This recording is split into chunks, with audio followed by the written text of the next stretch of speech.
What is your occupation? My occupation is a senior certified latent fingerprint examiner and also as a deputy program manager. Okay, and where are you a deputy program manager?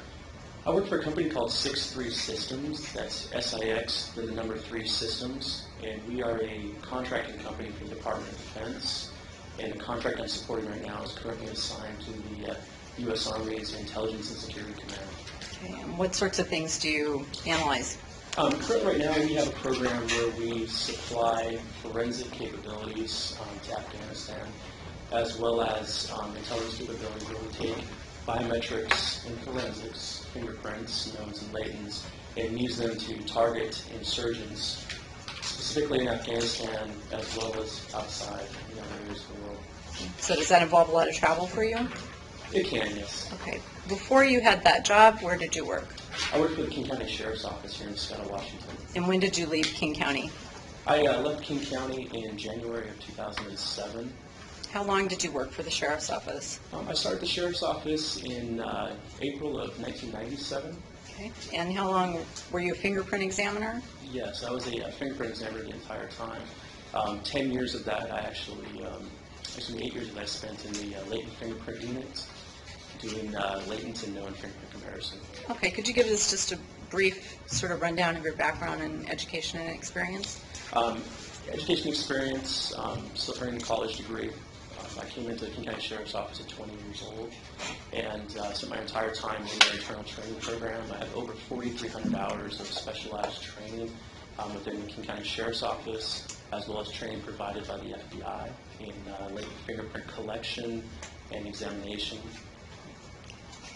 And in the course of working for that unit, did you ever attend crime scenes?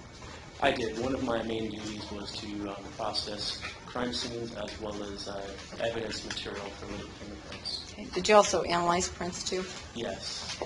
Is that part of, has that carried over to what you do today for the military? It does. We apply the same law enforcement forensic scientific methodologies towards the collection of latent fingerprints as well as knowns. The processing is the same processing that is standardized in most law enforcement agencies. And we also utilize the same examination scientific methodology such as ACE-V in the process of the latent and known examinations. And what is ACE-V? ACE-V is a scientific methodology that we apply when we analyze two fingerprints, whether it be a known to a known to a latent, or even a latent to a latent. It's an analyze, which is the A, compare, C, evaluate, and then B is the verification or peer review stage. And is that typically used now in accredited laboratories? Yes, it is. To your knowledge, does King County use that? Yes, they do. When you went to crime scenes, what was your role once there? What did you do? Generally, it was one of two roles, either as one of the lead collectors doing the processing and collection, or as an assistant. It was a role that depended upon just caseload at the time of whether you wanted to take the case as a lead and do a majority of the follow-on processing that would need to be done, or as an assistant with helping with collection and photography and other duties on site. Did you participate in processing items collected in the search of Nicole Pietz's car on February 22nd, 2006? I did. And when you arrived there, we've seen a partial video of that search. What's the first thing that you did? Your Honor, may I please refer to my case notes? Yes. Thank you. Are you in reference to the February 24th, 2006 date? Yes, correct. Sorry. One of the first things we did on site was we met with the on-site detectives and the Washington State Patrol Crime Lab, and we worked out a plan to process, starting with the exterior of the vehicle for latent fingerprints, and then allow the crime lab to do their work on the interior, looking for other items like trace, collection, and DNA, and then we would follow on behind them with our latent fingerprint processing and collection. Why do you go last? When we do the latent fingerprint processing piece, we're utilizing chemicals such as superglue inside the vehicle. We're using powders, things to collect the latent fingerprints. And we have to balance the value of collecting the trace and DNA along with the latent fingerprint collection and log all of the items that they wanted to collect, take their measurements and do their trace collection. It allows them to get their accurate part done, and then we come in behind them where we're utilizing methods where we may have to move stuff around the vehicle, apply chemical techniques that might be destructive for what they're trying to do. Sometimes when a lab scientist goes in before you and swabs things for DNA, might that obliterate prints that are left behind? It can. And one of the reasons for that is latent fingerprints, when they're not processed, are very fragile. They're just moisture left on the surface. And when they swab for that DNA, it's going to obliterate that print that's going to be present on that surface you're trying to collect it from. Once the lab was done in this case, looking at this car, did you see some materials that you thought were more likely to have prints on them than others? We did. There was items inside the vehicle that were present that we staged so that when we were going to do our first step of the processing piece in the vehicle, they would be processed as well. And one of those first stages is applying a superglue fuming process. But we also noted areas in the vehicle that we could potentially look that were more conducive to leaving latent fingerprints. When you think of a flat, glossy surface such as glass or plastic or metal, it's going to be more conducive than vinyl or fabric would be. Okay. And is that because of the texture of that material? Yes, it is. It's the texture that it's made out of. Okay. Now, you've been talking about superglue. Are we talking about superglue that we used to glue mugs together with? We are. And one of the first processes we would do after a visual examination inside the vehicle is you take a small amount of superglue and you apply heat to it. And there's a couple different ways that we can do that, and we have three processes that are commonly used. One is using a student burner, just to heat up a small nickel-sized amount of superglue on an aluminum plate. The other is utilizing a superglue wand, which looks similar to a barbecue lighter, and it applies heat on the end of a wand with a cartridge that contains superglue or cyanacrylate in it. And the third method is utilizing a small container that has a chemical reaction that creates heat on a small plate, and it also creates moisture along with the superglue vapor and assists in the development and polymerizing of the latent prints. So what is it about superglue that helps you define fingerprints? Superglue, it reacts with moisture. If you've ever opened a tube of superglue and down your fingers, it'll actually glue your fingers together. And being that latent fingerprints are comprised mostly of moisture, when they're on a surface, as you heat that glue up, it creates a cyanacrylate vapor, or ester we call it, and that vapor will move around the inside of the vehicle, and anywhere that there's moisture present, it'll polymerize to it and create somewhat of a plasticized surface. And that plasticized surface bonds with the moisture, turns it kind of a white crystalline in color, and develops that latent print.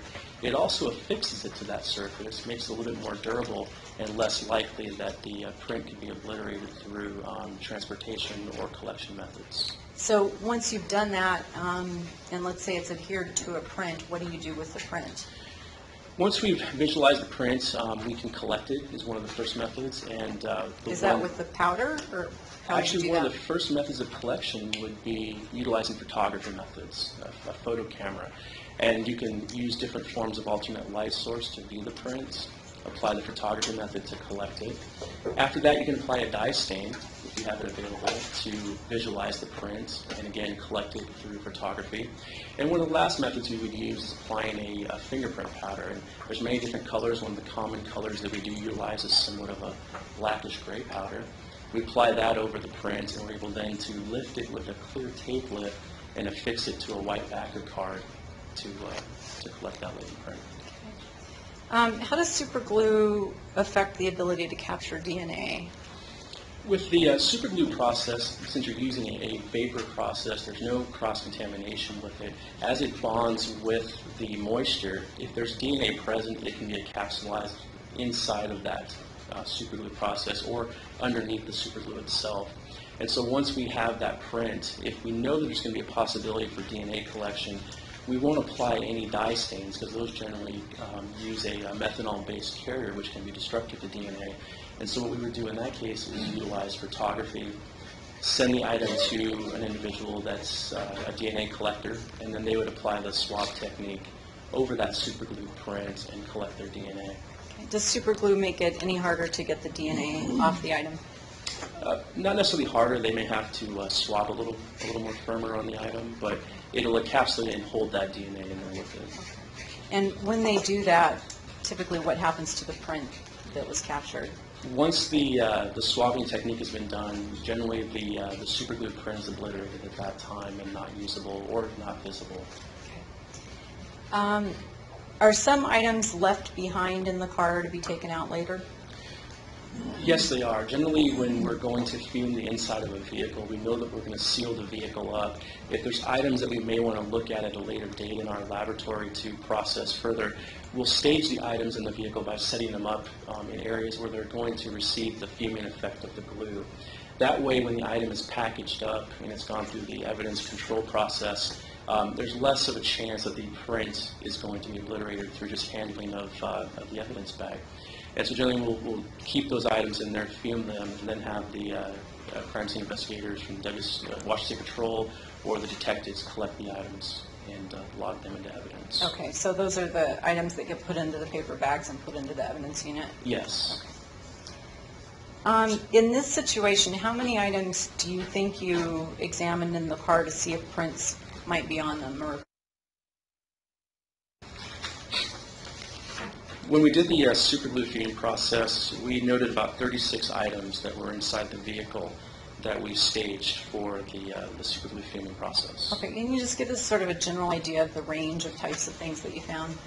There was a Maglite flashlight, a pair of sunglasses, an Armor All container, a pair of binoculars, empty Pepsi Cola plastic bottle holder, empty plastic bottles, hairspray container, Ziploc baggies, CDs, CD cases. And of those items, how many latent prints were you able to lift?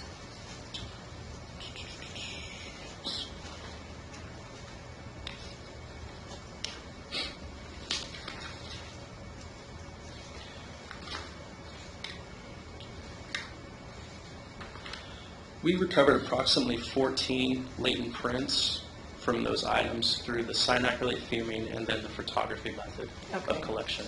And then at that point is when they go to Cynthia Zeller to be analyzed? Yes. Okay. What about on the surfaces of the car? Did you check for things there as well? We did. One of the first things we did was actually do the exterior of the vehicle before entering the vehicle, and we did a black powder process on the exterior.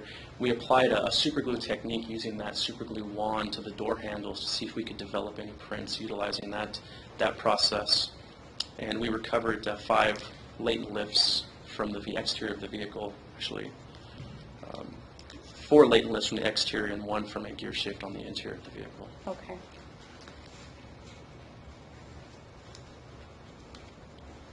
Now, the gear shift, were you able to make an actual lift from that? We attempted to make a lift after we photographed the latent print that we could see. We could see an image that was on there that looked like a latent, and so we applied the photography technique first, used an alternate light source to create light, and then we applied the black powder process to it to see if we could actually get a lift off of it when we were finished. So does that appear to be the gear shift? Yes, that is the gear shift. And what is that to the left of it? To the left is a photographic scale that we apply next to an area that's going to be photographed so that we can properly scale the item when we go to do our photo recreations as well as our examinations. Had the latent print been of value for searchability through the APHIS system, we would have had to scale it at a 1-to-1 so that it's scaled to the same size as the nodes that are present. So that photography scale that's adhesive, that's next to the actual button there, it aids us in that sizing process. Okay. And I should note, can I ask Mr. Clerk, is this 55? Oh, I'm sorry, I'm not helping you, am I? It's the 55, so we're looking at 55B, which is actually not labeled B, but it's the second photo in the series. How did you go about taking a photograph of what you thought to be the print? We brought in the alternate light source and we set it up on a small mount next to the seat so that we could affix it to visualize the print. Being that it was a glossy, kind of aluminum-looking surface with a white print, we chose the white light at an angle to bounce off that surface. We then took our camera and we put it on a tripod and pulled 2 of the legs in to make it in somewhat of a monopod, a singular leg. Put that on the floor of the vehicle, lowered the camera in place, and adjusted the lens and the depth of field to try to take the image of the actual latent at a 1-to-1, which is the image that you see on the screen currently right now. Why didn't you lift the print first instead of photographing it? There is a chance when you lift a print that as the adhesive tape is pulling the powder off of the surface, you can actually remove some of the glue from the surface, especially on a surface such as this that is somewhat glossy. And it tends to be in vehicles as well where they've done cleaning or Armor All type surfaces. A lot of times the tape will pull the glue off of that surface because it's created a kind of an oily effect below it. And so there's issues with that. So we always choose the first method of photography before anything else, capture the print of how it looks right at that time, and then moving on to secondary collection techniques. Okay. Was the gear shift actually later removed for further examination through vacuum metal processing, to your knowledge? To my knowledge, it was removed for later processing, but I don't have any knowledge of the vacuum metal deposition process. Okay. Once the film had been developed of this, what you thought to be a print, did you take a look at it yourself? I did not. It originally was sent to Cindy Zeller to be examined. I saw the film come back at a later time when I was trying to redo some notes of some additional processing that I had done, and I got to see the results of the examination at that time. And what did you think when you looked at that photo compared to the known print of the defendant that had been submitted? I hadn't looked at the known print. The first thing that I noticed was that the latent print had been deemed not of value. And that was by Ms. Zeller? By Ms. Zeller. And in that process at the time, the policy was that the latent print was not of value, therefore it's not usable.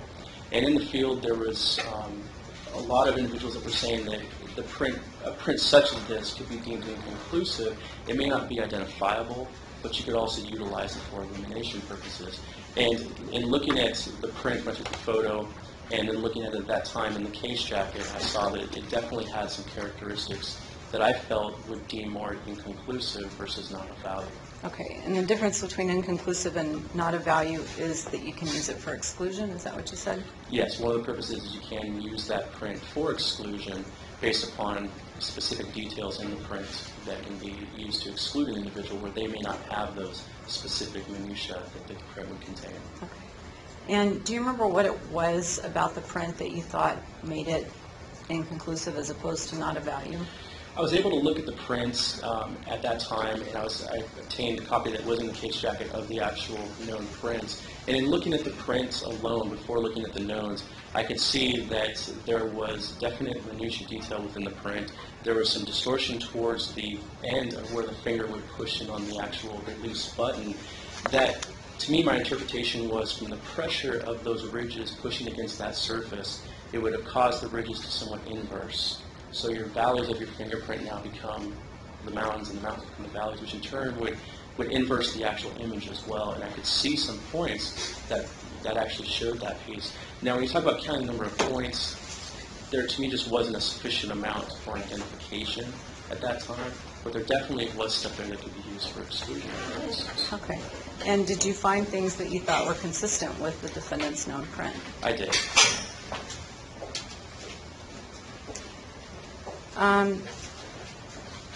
Now, at that time, I think you testified the lab didn't have a procedure for something called inconclusive, right? They were at the point of trying to implement one, trying to look at what their current examination results were of either a match and no match. They did have an inconclusive, but it was used more for the obtaining of known prints. If I have fingerprints of an individual and they're 10 fingers, I may have a latent that appears in a palm, but I may not have a palm card at that time, and so we would deem the print inconclusive for the purpose of maybe in the future they might get arrested and obtain a palm print at that time, and so we would note that in the case jacket. But in this type of scenario here, inconclusive was not used. Okay. So what happened then after you had reviewed the print and saw that it had been labeled no value? I discussed my thoughts and my conclusions with Cindy Zeller at the time, and she felt that it was still considered not of value, no comparison or exclusionary value at the time. And so just from some discussion with some others in the office, I went and spoke with my lab lead, Juan Park, and talked to her about my thoughts on the inconclusive use within the print. And she looked at it and she felt Objection to stay. Okay. Based on your discussions with your supervisors, what ended up happening with the print? They decided to take the print and look for an outside source to review the print, an outside latent print examiner from either another agency or another independent individual to look at the print and give his own independent conclusion. Okay. And do you know where it was sent? My knowledge, the first one was sent to Casey Wertheim, who was a latent fingerprint examiner at the time with the Department of Defense as well, and a second copy of the print was sent down to Tacoma Police Department. Now, when you were processing the car, I want to get away from the gear shift a little bit. Who were you processing it with? My partner at the time was Mike French. Okay, and he was with the lab as well? Yes, he was. He was a latent print examiner as well. Okay. And were you present when there was a check of the door handles to see if prints might show up on those? Yes, Mike actually did the inspection of the door handles. In pulling the door handle back, we were unable to get a photograph of what we thought was fingerprint ridge detail. We used a mirror to kind of reflect the view of the backside of the door handle. And instead of attempting to try to do a lift, we wanted to preserve for later photography. We requested that it be removed and submitted to the lab for later analysis at another time. Okay. I got it. Just a moment. I have nothing else. Thank you. Russ?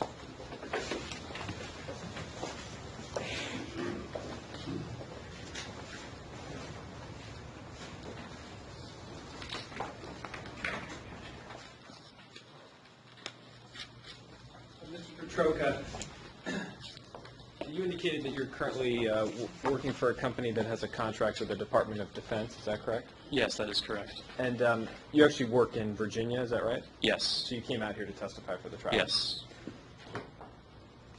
Just to clarify regarding what ultimately happened with the latent print on the gear shift button, the photograph, or the photographs that we have at this point are all that's left of the print, correct? Yeah, the print on the latent on the gear shift, when it was submitted to the lab, it had been swapped by the Washington State Patrol Crime Lab, and we attempted to make additional photographs of it. We attempted to apply the superglue method again, and we were unable to view the print at that point. Okay, so in layman's terms, it sounds like the print got wiped off. It did. Okay. Now, I just want to clarify, is it your opinion that this print is not of comparison value, or that you can exclude David Pietz as the contributor? It's my opinion that it's of value for comparison, unable to exclude all but the right thumb of the contributor. Of David Pietz? Yes. Okay.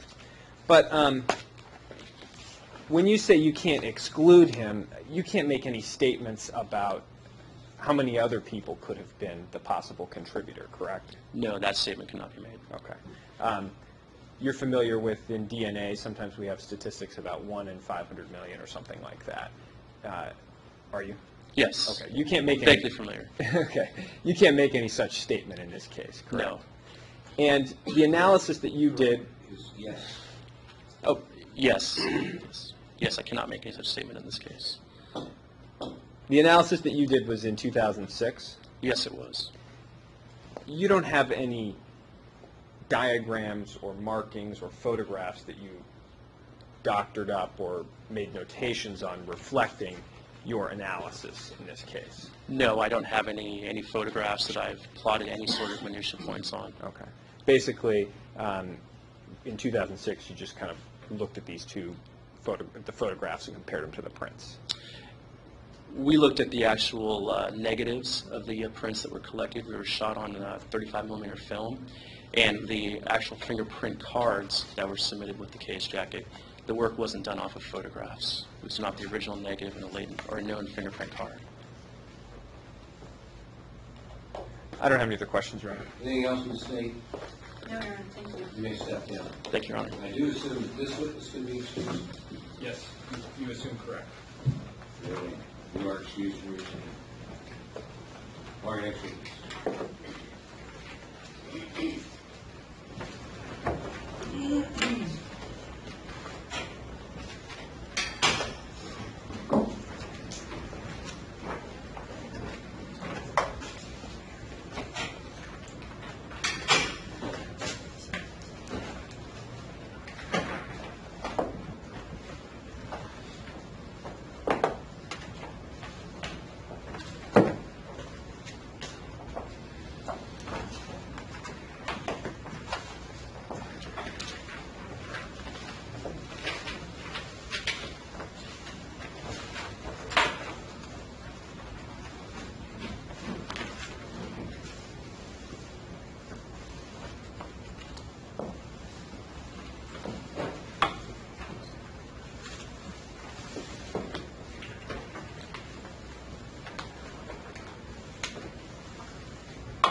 state calls Tony Joe Martin to the stand.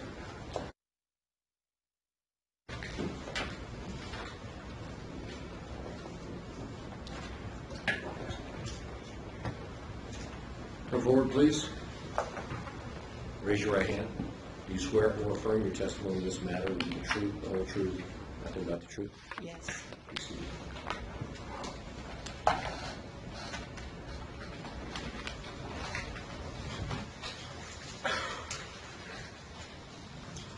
Could you tell us your name and spell your first and last names for the record? My name's Toni Martin. First is spelled T-O-N-I, last M-A-R-T-I-N. And what is your occupation? I'm a latent print examiner, And where do you work? Tacoma Police Department. How long have you been at the Tacoma Police Department? About 20 and a half years now. Okay, can you tell us a little bit about your background for that work? Prior to coming to Tacoma Police Department, I was with the Washington State Patrol for 6 years, and I was a fingerprint technician there, as well as assigned to the Missing and Unidentified Persons Unit, which was dental identification. At the Washington State Patrol, I learned to classify and identify inked fingerprints. I also did latent print processing in the lab, as well as the assignment to the Missing and Unidentified Persons Unit.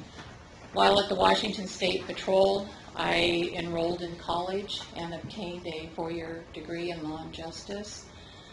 In 1993, I was hired by Tacoma Police Department and continued ongoing training and attending training in the area of latent fingerprints, but I was also a forensic specialist for the first 13 years I was at Tacoma, and that entailed going out to crime scenes and processing crime scenes for latent prints, videotaping, photographing crime scenes, collecting evidence. In June of 2006, did you receive a request from King County regarding a print that had been photographed in the case involving Nicole Pietz? I received the request via a current supervisor that was at Tacoma Police Department at that time. Okay, and what was the photograph of?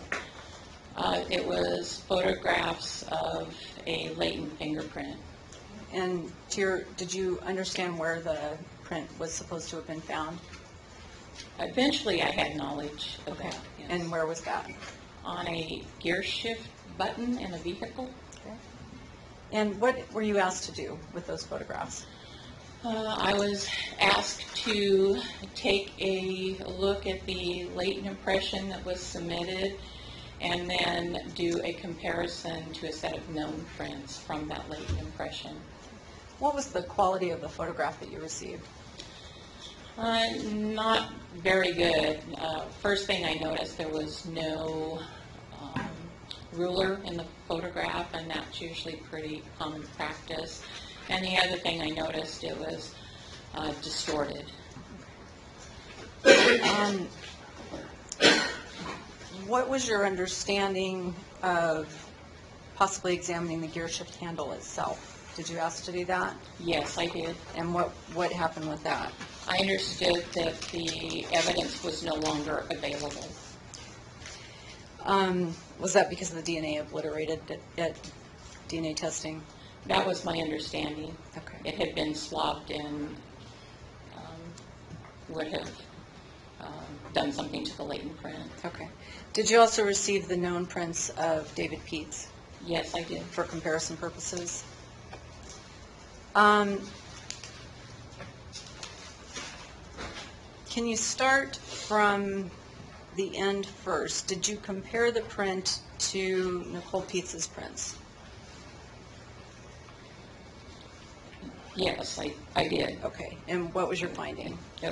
That she was excluded as a possible donor to that latent fingerprint. And did you compare it to the known print of the defendant David Pietz? Yes, I did. Okay, and at that time, what was your finding? I found it to be an exclusion to the latent print on the gear shift Okay. button.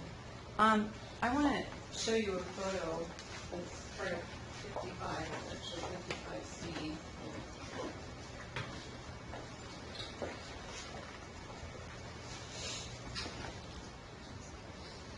And know that's not the actual photo that you looked at. Does that appear to be an approximation of the print that you examined? An approximation. Okay. When you say that you excluded the defendant, can you tell us, first of all, did you find any areas of similarity with him? Yes, I did. How many? I identified, when I examined the slate and impression, 5 specific ridge characteristics in an area I felt was free of all the distorted areas.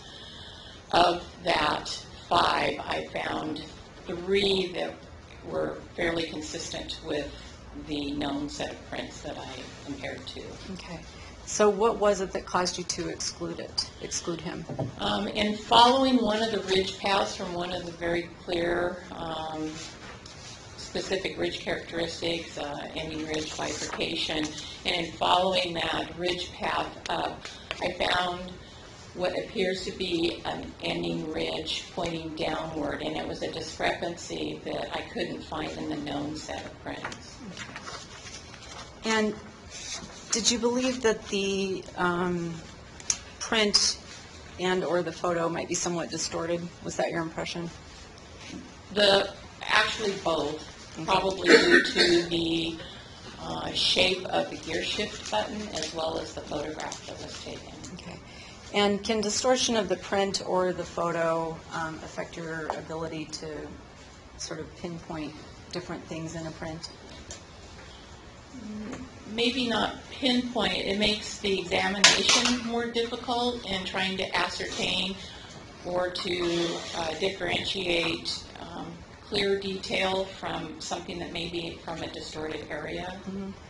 Okay. And at that time, was your lab using the term inconclusive when there might be some areas that match but others that don't appear to? In 2006, things were quite different, and that truly was not an option. We didn't even do worksheets back then, so that wasn't even an option to write that as a conclusion. Okay. What do you think about it today? Given today's current practices, I have to say, first of all, an agency in and of themselves are going to have a policy for conflict resolution. If 2 examiners disagree on something, there are policies and procedures. So I wouldn't have gotten this to begin with. And then in examining it myself, given current policies and procedures, I had no outlet for a consultation with another examiner within my office to help me explain the discrepancy that I saw, as well as current practice on any conclusion that you reach, be it a positive identification, exclusion, or inconclusive, should be verified by another person, and I did not have that done. So is that in place now where there's someone who reviews everybody's work? Definitely. Okay. And have the policies changed so that if there are people that disagree, it can be talked out within that office, so it wouldn't have to be sent to Tacoma? That's correct. Okay. So do you have a different opinion today, or do you still believe it excludes them, or how do you feel about it? I feel if I were given this same scenario today, I would have to, first of all, get a consultation, and I probably would tend to have to go just inconclusive based on the minuscule amount of data within the print. Okay. And does the fact that there were 5 areas that you thought were consistent enter into that? The 5 areas I still see as, to me, clear minutia, but because one in particular to me stands out as a discrepancy, it would have been better to have discussed that with another examiner, and I didn't do that in 2006. Okay, so it's that little blip that concerns you. It's an ending ridge that shouldn't be there, that doesn't exist in the known print. Okay. Okay, forget this one. I had nothing else, thank you. Ms. Martin, my name is David Allen. We've met before, haven't we? Yes, And we met down at the Tacoma Police Department, didn't we? yes. And my notes say that we met on August 14th, 2013. Is that correct? I did not bring that particular note with me, but it was around about that time. Okay. And Ms. Richardson from the King County Prosecuting Attorney's Office was present also at that meeting, wasn't she? Yes, she was. And that had been something that had been set up ahead of time, right? That's correct. It was an appointment. And you understood before that meeting that the purpose was for the defense attorney to come down and talk to you about your conclusions and findings and opinions, right? Correct. And so if you agree approximately with me that this was August 14th or thereabouts, we're talking sometime around 6 or 7 weeks ago, aren't we? Yes. Approximately. Now, I'd like to go first back and talk about your qualifications. You said you first worked for, was it 5 or 6 years for the Washington State Patrol? That's correct. And you were trained there as a fingerprint technician, right? That's correct. And a fingerprint technician, is that the person that, one of the people that goes out and looks for fingerprints and tries to dust for them or lift them or photograph them? No. Okay. What does a fingerprint technician do?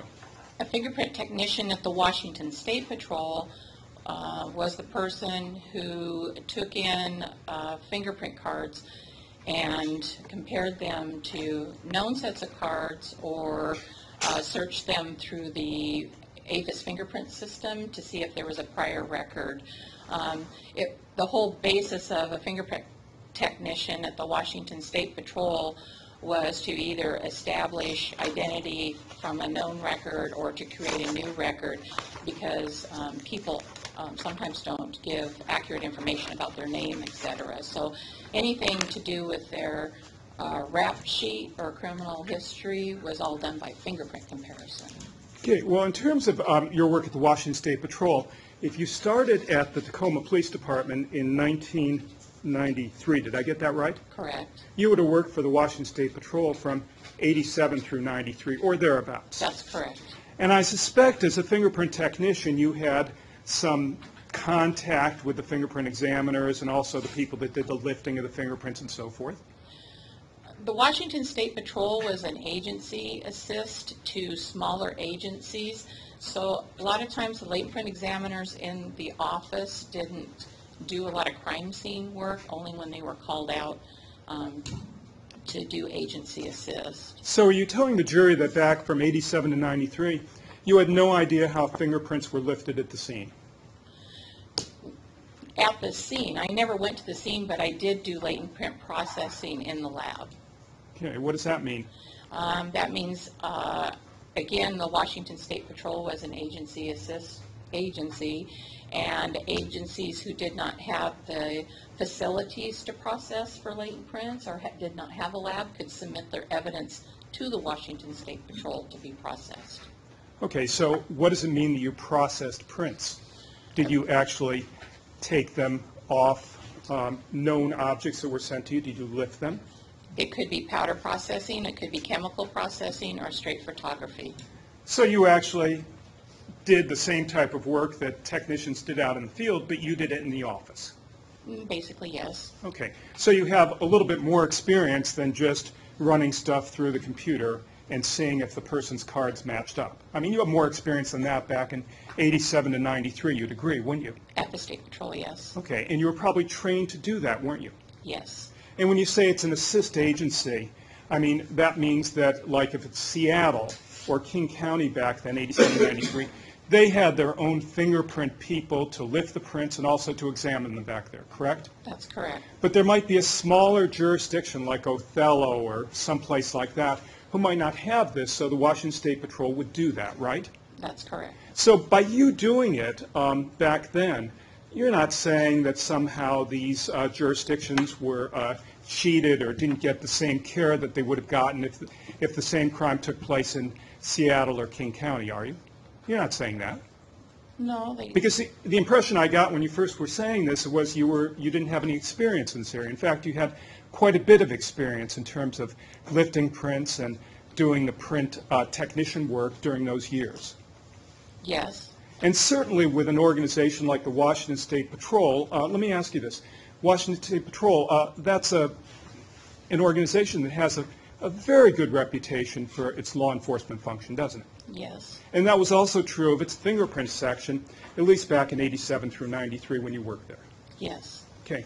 So you also went to school during this period of time, you said, and got a 4-year degree. Yes. And that 4-year degree was in criminal justice or criminal law? The AA degree was in criminal justice and arts and sciences. I had 2 AA degrees, and then the Bachelor of Arts degree was in law and justice. Okay. And all of those subjects, those majors, are a different way to describe programs that train people to either go into law enforcement or some related fields, such as fingerprint technicians or DNA or areas like that. It wasn't weighted on the sciences. When you're talking law and justice, you're weighting more on sociology and psychology. Well, I'm sure you've had some courses in school, when you went to school, about fingerprints, yes? I've had courses through the agencies that I've worked for specific to latent prints, yes. Okay. And when you were hired in 1993 by the Tacoma Police Department, you said you were hired as a fingerprint examiner and also as a crime scene examiner? I was hired, first of all, as a forensic specialist processing crime scenes. I'm sorry, I used the wrong term. And that's what today, or at least in the past decade or so, has been commonly referred to as CSI type work, right? That's correct. Okay. And your training to do the CSI type work at the scene, was that through training you received during the AA degree during community college and college, or was this on-the-job training at the Tacoma Police Department or the Washington State Patrol? I came with some experience from the Washington State Patrol. My work in the field at Tacoma Police Department was mainly on-the-job training, as well as I had classes from the Criminal Justice Training Commission here in Burien. And you're familiar with other people that do the same type of work you do in the area of fingerprints and crime scene investigation, aren't you? Yes. And would it be fair to say that most of the people you know have typically learned their areas of expertise through on-the-job training and through training sessions that are run through the Criminal Justice Training Commission or other similar coursework? That's basically how you get your training. Yes. Okay. And you were obviously, wouldn't you agree, well-trained for the work that you did as crime scene investigation, I'm using that term, and also as a fingerprint examiner? Yes. Okay.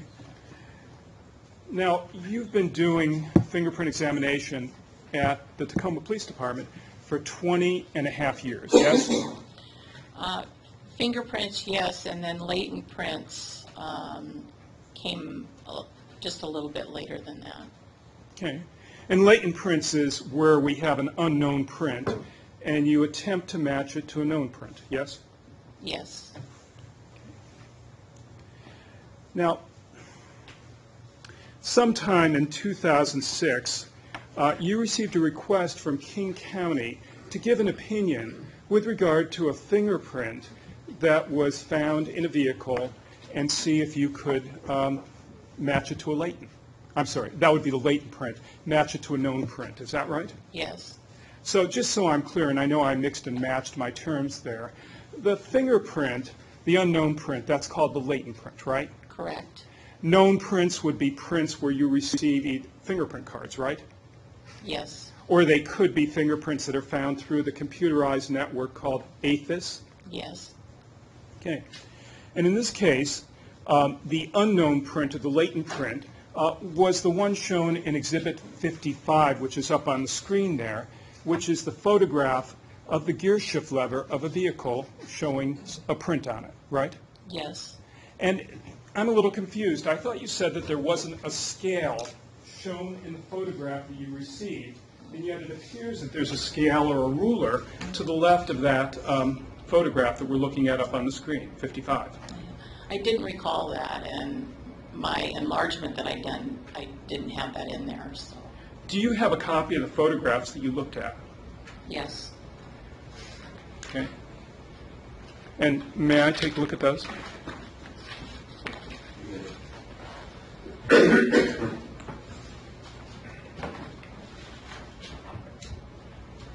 Now, I've just taken a look at that folder you have in front of you, and there's a blow-up And the blow-up would be a blow-up of this print that's shown up here, Exhibit 55, right? An enlargement, yes. An enlargement of that. And then behind that is a known right thumb card, is a fingerprint card fingerprint. Is that right? An enlargement of a right thumb, yes. Okay.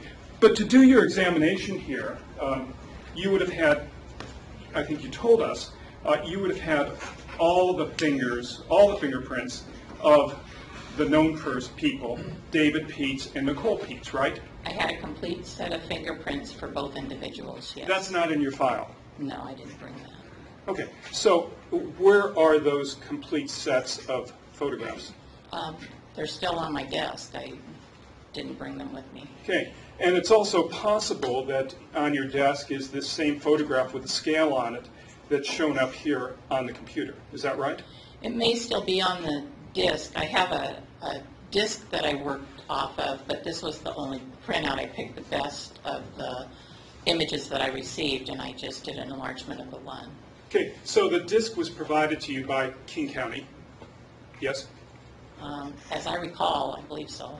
Okay, and the disc would have had the material that you were to examine and also to compare, right? It would have had images on it of a latent print, or latent prints. And it makes sense that that photograph with the scale on it was probably one of those things on the disc that was sent to you by King County. It very well could have been. Now, it's important, would you agree, that forensic scientists, well, you're a forensic scientist, correct? I'm a practitioner of a forensic discipline. I wouldn't really consider myself a scientist per se. Okay, I am a accept that. practitioner. Okay, so a practitioner of a forensic discipline reach his or her own conclusions when examining evidence, right? Could you please restate the question? It's important that you, as a practitioner of a forensic discipline, reach your own conclusions and opinions. Yes. And if you reach your own conclusions and opinions, and they aren't the same as other people's opinions and conclusions, but you still feel that that's your opinion and conclusion, you should stick to that, shouldn't you? Yes. That it's more important for you to be honest to your own opinions than to change your opinion in order to go along with what other people might say in order to be agreeable. Yes. And that sometimes it may be difficult for a forensic scientist or practitioner, somebody in your position, to have an opinion that's different than other people's opinions when it comes down to a court case. So it could be difficult, couldn't it? Not necessarily even a court case, just a difference of opinion. Well, there could be pressure on you to try to conform your opinion to what other people say and do and find, right? No. My opinion is my opinion. Okay, well, let's find out about your opinion then. You have your file there. Yes. You can feel free to refer to it. Did you write a letter to King County Detective Jesse Anderson on July 11, 2006? Yes. What did you tell Detective Anderson at that time with regard to the right thumbprint on the, with regard to the print of the unknown print, the latent print, and the fingerprint card of Martin David Pietz? What did you tell Detective Anderson in writing? In 2006, I said, however, with what little information the latent print does provide, the right thumb on the fingerprint card you provided on Pietz, Martin David can be excluded as any possible match. Okay. So, just so I'm clear on this, on July 11, 2006, your opinion was that this fingerprint, and I'm pointing to the fingerprint in shown in Exhibit 55, was not David Pietz's fingerprint. That was my opinion in 2006, yes. Okay. I'd like you to refer again to your file and look at your letter dated August 22, 2006. you see that? Yes, And that was a letter to Detective Kathleen Decker of the King County Police, right? that's correct. And in that letter, you again refer to the fingerprint that's shown in Exhibit 55, the latent print. Yes. And would you tell the jury what you told Detective Decker in this letter with regard to whether that print was Nicole Pietz's print? However, with what little information the latent print does provide, the right thumb on the inked post-mortem fingerprint card you provided on the victim, Pietz Nicole, can be excluded as any possible match. Okay. So, said another way, it was your opinion that this photograph, Exhibit 55, was not Nicole's print. Correct. Your Honor, I'm going to have at least another 15 minutes. Can we take an afternoon break? At least another, does that mean probably more? No? It means hopefully 15. Or 20, maybe more, maybe more. All right, we'll take our lunch recess. If you were going to confine yourself exactly to 15 minutes, we'd finish up. And I would try, Your Honor, but you know how bad lawyers are on time. I have had that experience. We'll take our lunch recess.